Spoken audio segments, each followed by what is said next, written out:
Vamos a otro tema. Más de 6.400 colegios y liceos retomaron las clases presenciales ayer, lo que representa un 49% de los establecimientos habilitados.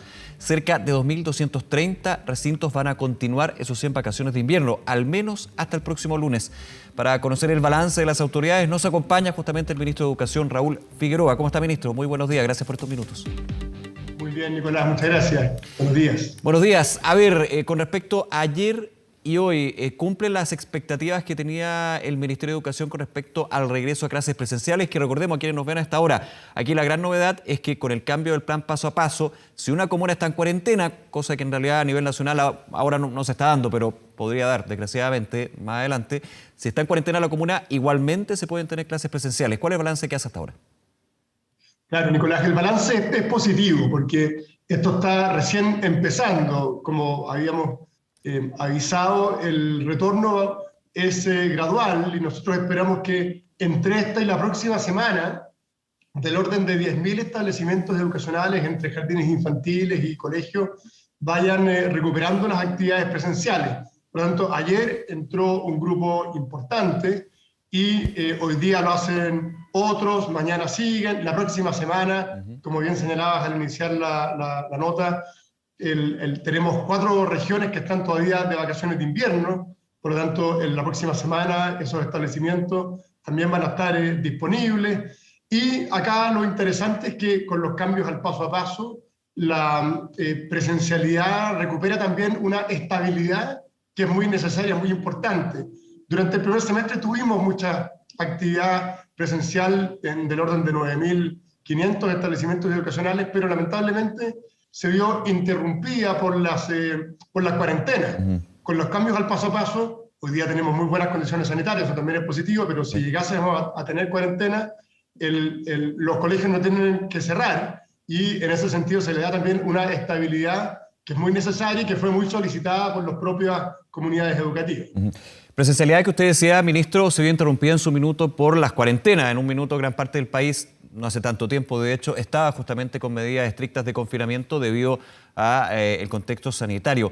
Pero también esa presencialidad se vio interrumpida por la decisión de municipios encargados, estos tenedores de los establecimientos educacionales, que no abrieron las clases presenciales, aún pese a estar en transición. Usted fue muy crítico, de hecho, de los alcaldes de derecha e izquierda en su minuto. ¿Esto se sigue dando? ¿Cuál es también la evaluación que tiene al respecto? Porque hay municipios donde efectivamente no se está pensando en este minuto en volver a clases por temas que vamos a estar conversando.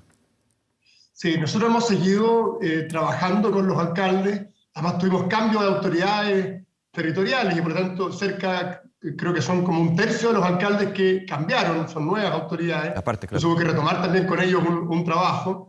Lo hemos estado haciendo. Yo me reuní vía telemática hicimos una reunión con todos los alcaldes, llegaron del orden de 290. He tenido reuniones con las nuevas autoridades edilicias acá en Santiago, con el gobernador Orrego, que también nos ha facilitado una serie ahí de coordinaciones. Y hemos visto una actitud, diría yo, bastante más proactiva de los alcaldes en este segundo semestre, que en algunos casos se va a empezar a notar ya a partir de la próxima semana, y otros que están recién llegando, que tienen todas las ganas de recuperar la presencialidad, sí, que están realizando trabajos con sus comunidades. Esperamos que esos trabajos, esa participación se pueda llevar adelante rápidamente, porque acá hay un tema de tiempos que es muy relevante. No podemos... La participación es fundamental, pero tiene que tener resultados pronto, porque si no, cada día que pasa son los propios niños los que se ven perjudicados. Pero creo que hay una mejor actitud este segundo semestre en el mundo edilicio. De parte del Ministerio de Educación se pidió a los alcaldes y alcaldesas compromisos de abrir las escuelas. En algún minuto hemos conversado muchísimo sobre este tema, ministro, aquí en Canal 24 Horas, y usted decía, no es solamente la clase presencial, es abrir el establecimiento educacional para que la escuela esté dentro de la comunidad. ¿Ha habido también un cambio con respecto a eso y se ha pedido el compromiso de abrir por lo menos las escuelas cuando, por ejemplo, hay temas de infraestructura o recursos que son una traba? Sí, nosotros, como tú bien dices, acá lo más importante es que los colegios estén disponibles para las familias. Si la asistencia es voluntaria, obviamente que hay un requisito de base que debe cumplirse, y es que el colegio tiene que estar abierto. Si no está abierto, el papá o la mamá no va a poder tomar ninguna decisión, no tiene ninguna posibilidad de elegir. Para que tenga esa posibilidad, el colegio tiene que estar abierto.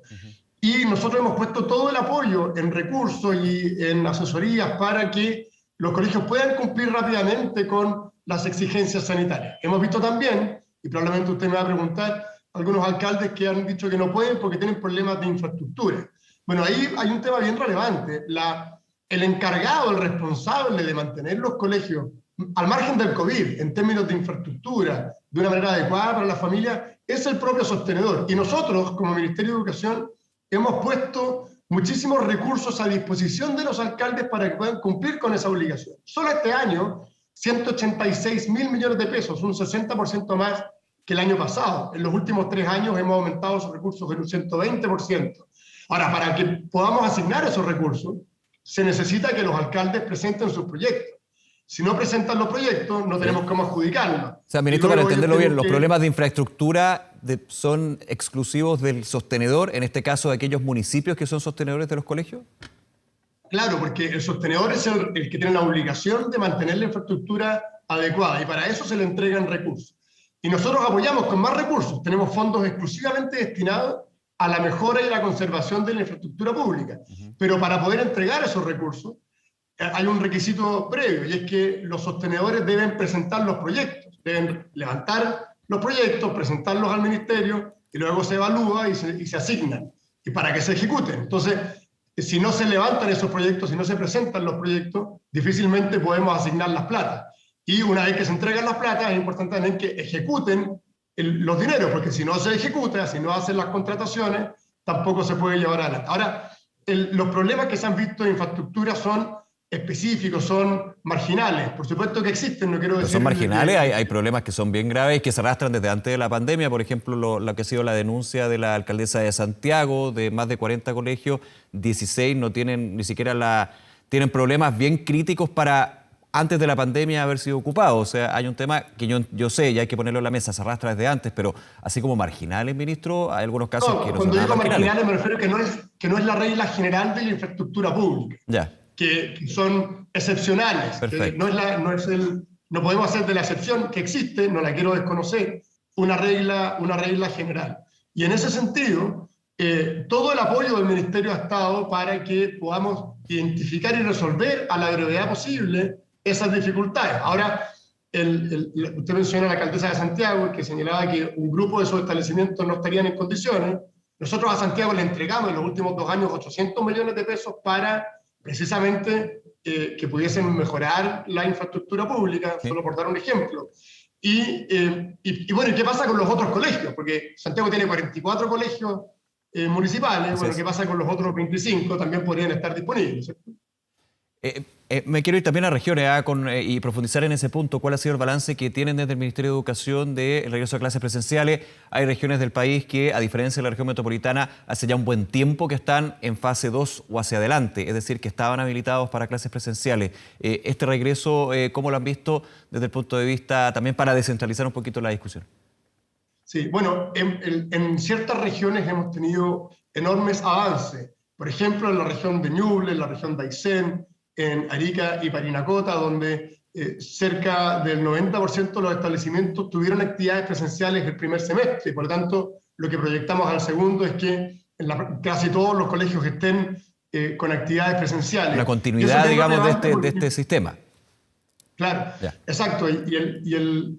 Ahora tenemos Aysén, por ejemplo, Magallanes, Los Lagos, Biobío están todavía de vacaciones. La próxima semana vamos a tener más claridad de cómo se enfrentan a este segundo semestre, pero tenemos proyecciones que son ahí también muy auspiciosas. Un tema relevante es lo que tiene que ver con el mundo rural. Sí. Tenemos un problema en el mundo rural porque el 50% de los establecimientos que tienen menos de 10 alumnos el colegio completo no tuvo clases presenciales el primer semestre, en circunstancias que en esos establecimientos siempre es complejo, pero es más fácil que en otros más grandes implementar los protocolos y llevar adelante las actividades presenciales, porque son menos alumnos, es más fácil de organizar, y por tanto ahí también es importante que los alcaldes que pertenecen al mundo rural tomen conciencia que la mejor manera de nivelar la cancha para sus alumnos es poniendo los establecimientos a disposición de la familia.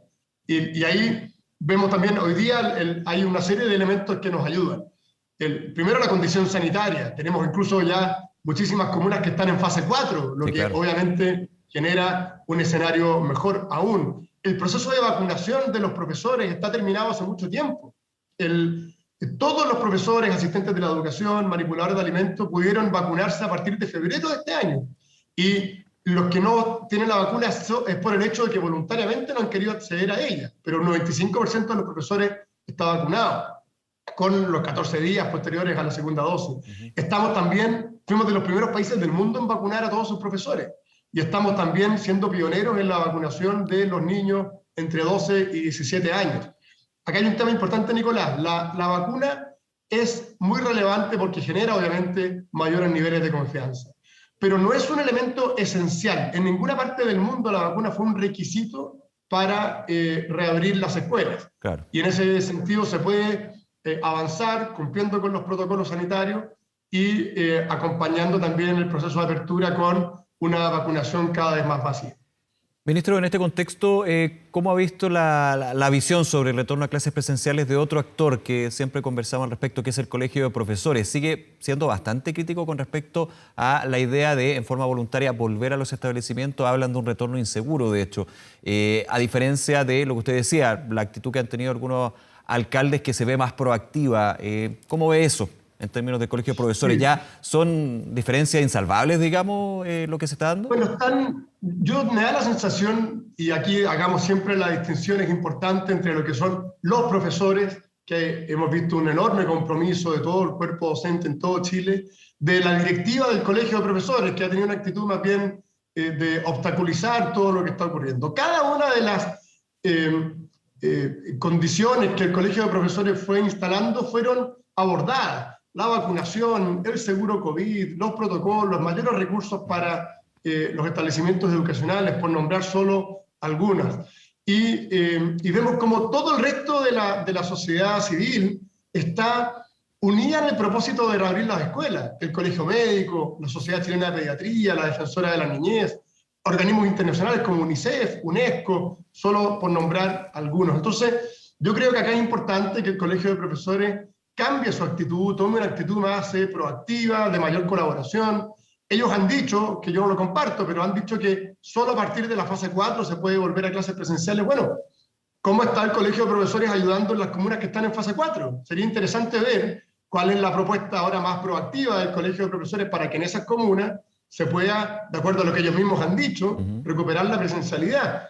Y por supuesto, en las otras que no están en fase 4 también, porque la autoridad sanitaria ha sido muy clara en señalar que, cumpliéndose los protocolos sanitarios, son lugares seguros. De hecho, la evidencia muestra que en el 98% de los establecimientos que estuvieron abiertos no hubo ningún brote de COVID. O sea, solo hubo brotes y se tomaron todas las medidas en casos muy específicos, incluso cuando el proceso de vacunación ni siquiera estaba terminado. Por lo tanto, ahora la perspectiva es mucho mejor aún. Entonces, yo esperaría ahí que el Colegio de Profesores cambie su actitud y sintonice con las necesidades de la familia. Ellos a veces como que se alegran cada vez que un niño no va a clases, cuando debe ser todo lo contrario. A mí me llama muchísimo la atención esa actitud, no la comparto, creo que no le hace bien al espíritu que tiene que primar hoy día, y sí tengo muy claro de que hay que seguir avanzando. Ojalá el Colegio de Profesores se sume al Consejo Asesor. Han sido invitados desde que se inició el Consejo Asesor en octubre del año pasado, pero lamentablemente no han participado. Las puertas siguen estando abiertas y creemos que sería un aporte que ellos pudiesen participar para, en ese contexto, despejar cualquier inquietud que pueda seguir adelante. Ministro Raúl Figueroa, antes de estas vacaciones de invierno y cuando justamente se anunciaba que el segundo semestre la prioridad nuevamente iba a ser las clases presenciales de forma voluntaria, cuando se dieran las condiciones sanitarias, obviamente, en algún minuto trascendió, y ahí le hago la pregunta, de que pensando en esas clases presenciales se estaba evaluando la posibilidad de cortar o reducir lo que era la subvención escolar por asistencia. En algún minuto desde el Ministerio de Educación se dijo que no se tenía algo claro o concreto, digamos, no confirmo ni descarto. ¿Eso finalmente se evaluó, se va a aplicar o no va a quedar así? No, el tema es bien simple y es bueno despejar ahí dudas. Nosotros hemos tomado todas las medidas para que la subvención se siga pagando en este contexto difícil. De hecho, se hicieron modificaciones a la ley, a través de la ley de presupuesto y a través de un proyecto de una ley específica que se tramitó, para asegurar el pago de la subvención en este contexto tan complejo. Esa es la realidad. Ahora, también yo he señalado, y esto es importante, que los sostenedores tienen la obligación de poner sus establecimientos a disposición de las familias. Y sobre todo a medida que las condiciones sanitarias van mejorando, no pueden los sostenedores marginar a las familias de la posibilidad de que sus hijos vayan a clases presenciales. Pero la manera en que lo estamos abordando es a través del apoyo, a través del acompañamiento, de la asesoría, de la entrega de recursos, y vemos también cómo las propias familias son las que están hoy día exigiéndole a los sostenedores que los colegios vuelvan a estar disponibles. Por lo tanto, para despejar dudas, sí, hemos tomado incluso las medidas para seguir pagando la subvención, pero obviamente los colegios tienen la obligación de estar abiertos para las familias, porque, como lo hemos dicho, si es voluntario para los padres, la única manera de que puedan tomar una decisión pasa porque el colegio esté abierto. Si el colegio está cerrado, el papá no puede tomar ninguna decisión. La única alternativa que tiene es la de no enviarlo en circunstancias que a lo mejor siente la seguridad, la confianza y la necesidad de enviar a su hijo a clases. ¿Y si se da ese escenario, ministro, en que el sostenedor no abre el establecimiento educacional y los padres muestran que quieren las clases presenciales, ahí podría haber un cambio en términos de la subvención? Más allá de la subvención o no, lo que sí ya ha ocurrido, los padres pueden presentar denuncia a la Superintendencia de Educación para que la Superintendencia lleve adelante los procesos de fiscalización que, de acuerdo al marco legal, corresponden. Ministro Figueroa, en los minutos que nos quedan me quiero colgar de esa última pregunta y sumarla a lo que es también el escenario que está viendo usted con respecto a la acusación constitucional presentada en la Cámara de Diputadas y Diputados. Hay una comisión revisora que tiene que emitir un informe y seguir el proceso de este libelo acusatorio. Y sobre el tema de subvenciones, hay de hecho uno de los argumentos o capítulos de la acusación que muestra situaciones bastante graves. Señala que desde el Ministerio de Educación se redujo las subvenciones escolares, las dos subvenciones que existen, digamos, durante todo este periodo de pandemia. Es decir, que no se genera y se garantiza finalmente de que los distintos tipos de educación se puedan desarrollar, porque finalmente lo que se está haciendo es reducir, no reasignar la subvención. ¿Cuáles son sus argumentos al respecto? Porque es uno de los capítulos o elementos que tiene esta acusación constitucional en su contra. No, es una acusación que no tiene ningún fundamento y que lo único que hace es desviar toda la energía, el tiempo, tanto del Ministerio como del Congreso. Piensen que el Congreso va a tener que dedicarle horas exclusivas a una acusación constitucional que desvía toda la energía de lo que hoy día importa, que es poner los colegios a disposición de la familia. Y en materia de la subvención, lo que señala la acusación es un tema, es una falsedad, es incorrecto el dato que dan en la acusación. Las subvenciones han seguido pagando, no se ha reducido ninguna subvención. Se han pagado de conformidad a la ley, incluso se tomaron las medidas para asegurar el pago de la subvención sin que la asistencia fuese un elemento a considerar. ¿Usted dice que es falsa entonces esa acusación? Que uno no sabrá dónde sacan el dato, digamos. No tiene ningún sustento, las subvenciones se han seguido pagando y, como le decía, se tomaron las previsiones para poder seguir pagándolas, incluso sin considerar la asistencia. Ustedes saben que la subvención se paga por la asistencia, sí, en este contexto. Siendo voluntaria, la asistencia era un tema que no se podía exigir y por lo tanto se sigue pagando sin disminuciones. Ahora, obviamente, como todos los años, hay un tema que tiene que ver con la matrícula. Si la matrícula de un establecimiento cambia, esa subvención se puede ver alterada, pero no es que se haya bajado la subvención, es que porque el colegio tuvo menos matrícula, no asistencia, menos matrícula, ¿sí? La subvención se puede haber visto en ese caso específico. Los recursos pueden haber cambiado, pero no es que la subvención se haya bajado, eso es una falsedad. Para entender, si hay menos alumnos matriculados, por autonomía, digamos, yo diría que puede haber una menor subvención porque hay menos estudiantes. ¿Eso es lo que usted señala, claro, y que podría obedecer esta acusación que hace la oposición, entendiéndolo así? Claro, pero eso es precisamente por cumplir la ley. Ya. Recuerden que a uno lo acusan por no cumplir la ley. Ese es el fundamento. Por no estar abandono de deberes o negligencia en este caso, sería uno de los puntos. O sea, en puntual es por no cumplir la Constitución o las leyes. Sí. Y lo que hemos hecho es cumplir la ley para precisamente asegurar que los establecimientos reciban recursos. O sea, es todo lo contrario. Ahora, ese es un punto. También está el de la infraestructura. Nos adelantamos a conversar eso con respecto al balance. Usted decía, en Chile recordemos que están los servicios locales de educación que están dentro del proceso de desmunicipalización de la educación pública, y eso ha estado en algunas regiones, va de forma gradual, pero la gran mayoría está todavía en los municipios. Usted decía que los problemas de infraestructura son de responsabilidad de los sostenedores, en este caso los municipios, pero que el Ministerio de Educación ha estado apoyando. ¿Hay un rastreo, una radiografía, digamos, de esto, porque también está dentro de la acusación constitucional. No me quiero adelantar a lo que van a hacer eventualmente su argumento, digamos, pero para tener claro la película de esto.